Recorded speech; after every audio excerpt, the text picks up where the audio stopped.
Assalamualaikum warahmatullahi wabarakatuh. Saya Arman Firmansyah, perwakilan dari kelompok 3, ingin menjelaskan sejarah kerajaan-kerajaan Islam di Sumatera dan di Jawa.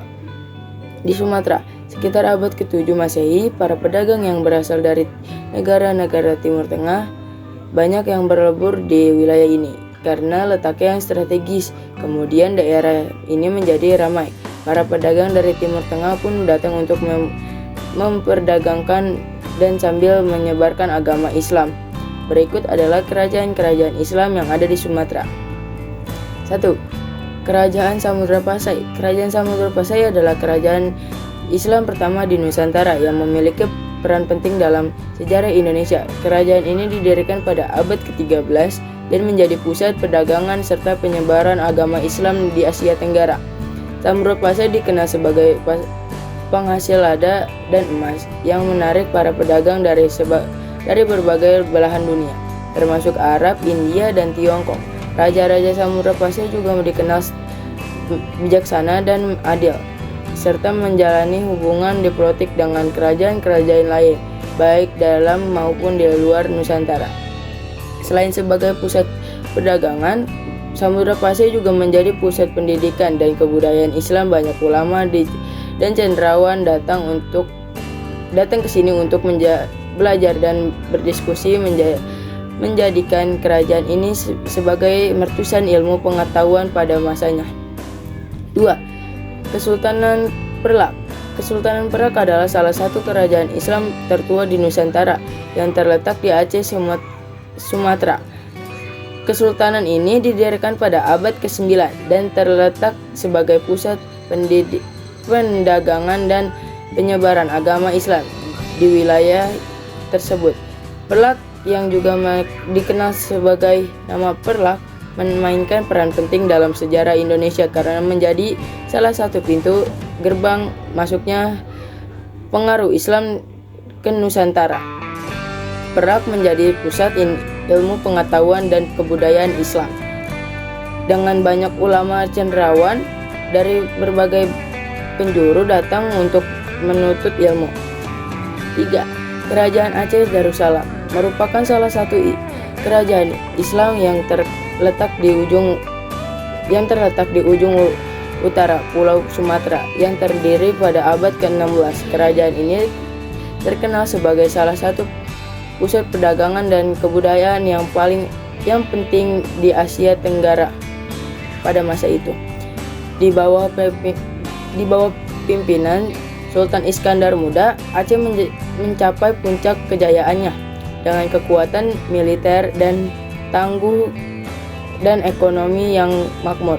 Masjid-masjid megah, madrasah-madrasah, dan istana-istana yang dibina pada zaman ini menunjukkan kemajuan seni bina dan ilmu pengetahuan yang pesat. Aceh juga menjadi pusat pengajian Islam yang menarik ulama-ulama dari berbagai penjuru dunia. 4. Kerajaan Malaka didirikan oleh Parameswara pada awal abad ke-15. Kerajaan ini berkembang pesat sebagai pusat perdagangan maritim di Asia Tenggara berkat posisinya yang strategis di Selat Malaka. Para pedagang dari berbagai belahan dunia termasuk Cina, India, Arab, dan Eropa sering singgah ke Malaka untuk memperdagangkan barang-barang seperti rempah-rempah, sutra, dan tekstil. Kerajaan Malaka juga dikenal karena mempunyai dalam menjalani hubungan diplomatik dengan negara-negara tetangga dan kekuatan-kekuatan asing. Ini membantu memperkuat posisinya sebagai kekuatan religional yang disegani. Selain itu, Malaka menjadi pusat penyebaran agama Islam di kawasan tersebut, yaitu membawa perubahan signifikan dalam budaya dan kehidupan sehari-hari masyarakat. Namun kejayaan Kerajaan Malaka tidak bertahap lama. Pada tahun 1511, Malaka ditaklukkan oleh Portugis yang yang berusaha menguasai jalur perdagangan yang menguntungkan di Asia Tenggara. Meskipun demikian, warisan kerajaan Malaka tetap hidup dalam sejarah dan budaya masyarakat Malaysia modern sebagai simbol kebesaran dan kejayaan masa lalu. Selanjutnya, di Pulau Jawa telah memainkan peran penting dalam bentuk budaya dan sejarah di rantau tersebut. Sejak abad ke-13, ketika pedagang-pedagang dari Timur Tengah dan India membawa agama Islam ke Pulau Jawa, ia telah berkembang pesat dan menjadi agama utama di kalangan penduduk tersebut. 1. Kerajaan Demak merupakan salah satu kerajaan Islam pertama di Pulau Jawa yang mempunyai pengaruh besar dalam menyebarkan agama Islam di Nusantara. Kerajaan ini diasaskan oleh Raden Patah pada awal abad ke-16, dan Kerajaan Demak memainkan peran penting dalam dan berpusat di awal yang kini dikenal sebagai Kota Demak di Jawa Tengah. Kerajaan Demak memainkan peran penting dalam melemahkan pengaruh kerajaan Hindu Buddha dan di Jawa, dan meningkatkan pengaruh Islam di wilayah tersebut. Selain itu, Demak juga terkenal dengan kehebatannya dalam bidang maritim dan pedagang yang menjadikan salah satu pusat perdagangan ulama di Asia Tenggara pada masa itu. Setelah kematian Sultan Hadiwijaya, Kerajaan Pajang mulai mengalami kemunduran. Perebutan kekuasaan dan konflik internal membuat kerajaan ini semakin lemah. Akhirnya Pajang jatuh ke dalam kekuasaan Mataram Islam di bawah pimpinan Pembahan Senopati yang berhasil mengalahkan dan menggantikan Pajang sebagai kekuatan dominan di Jawa pada akhir abad ke-16. Meskipun kerajaan Pajang itu tidak bertahan lama, warisannya tetap mencatat dalam sejarah sebagai periode penting yang menjembatani tradisi kekuasaan di Pulau Jawa. 3.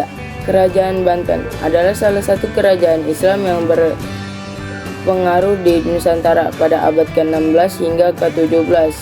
Kerajaan ini didirikan oleh Sultan Maulana Hasanuddin, putra Sunan Gunung Jati, yang merupakan salah satu dari Wali Songo. Banten berkembang pesat sebagai pusat pedagang dan penyebaran agama Islam di pesisir barat atau Jawa.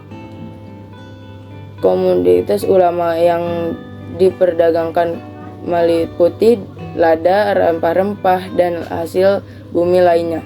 Selain itu, Banten juga dikenal dengan arsitektur dan kebudayaan yang khas. Masjid Agung Banten yang dibangun pada masa Sultan Maulana Hasanuddin adalah salah satu bukti kejayaan arsitektur Islam di Banten. Masjid ini masih berdiri kokoh hingga sekarang dan menjadi tempat ziarah bagi orang-orang. Kerajaan Banten memainkan peran penting dalam menyebarkan Islam di Nusantara.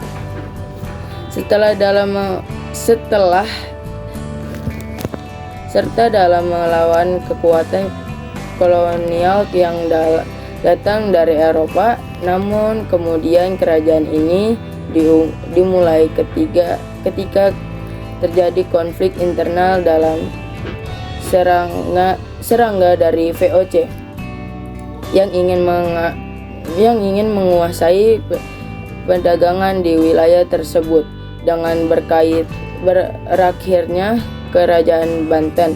Warisan budaya tetap hidup dan terus dilestarikan oleh masyarakat setempat. Hingga kini Banten masih menjadi salah satu daerah yang kaya akan sejarah dan budaya, serta masjid saksi bisu dari kejayaan masa lalu yang gemilang. 4. Kerajaan Mataram didirikan pada abad ke-8 oleh Raja Sanjaya di Jawa Tengah. Kerajaan ini dikenal sebagai salah satu kerajaan Hindu terbesar di Nusantara. Pada masanya, Mataram tercapai puncak kejayaan di bawah pemerintah Raja Balitung yang memerintahkan pada awal abad ke-10. Selama masa pemerintahannya, Raja Balitung berhasil memperluas wilayah kerajaan dan membangun banyak candi-candi, termasuk Candi Prambanan yang terkenal sebagai itu. Kerajaan Mataram juga dikenal dengan sistem irigasi yang maju dan yang memungkinkan pertanian